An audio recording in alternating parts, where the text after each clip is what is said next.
لیکن لگائے رکھو، انہیں کرکٹ کے میچ میں الجھائے رکھو، دیکھتے رہے صبح سے شام تک بیٹھے ہوئے، انہیں پتہ ہی نہ چلے کون ہمارا خون چوس رہا ہے، کتنی جوکیں لگی ہوئی ہیں میرے جسم کے ساتھ اور وہ میرے خون کو چوس رہی ہیں، انہیں پتہ ہی نہ ہو۔ مست رکھو، اقبال نے تو کہا تھا نا، مست رکھو ذکر و فکر صبح گائی میں اسے، اس سے کہیں زیادہ لذت جو ہے وہ اب وہ میچ دیکھنے میں آ رہی ہے۔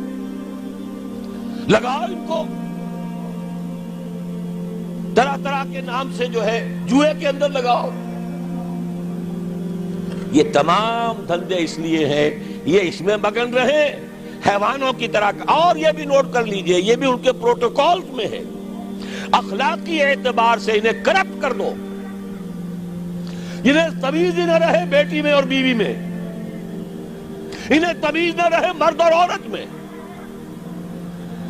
حیوان، بالکل حیوان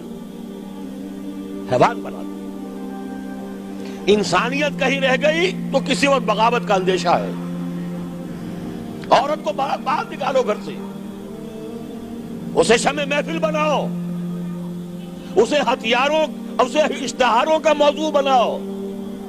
موٹر سائیکل کا اشتہار ہے تو عورت، چائے کا اشتہار ہے تو عورت۔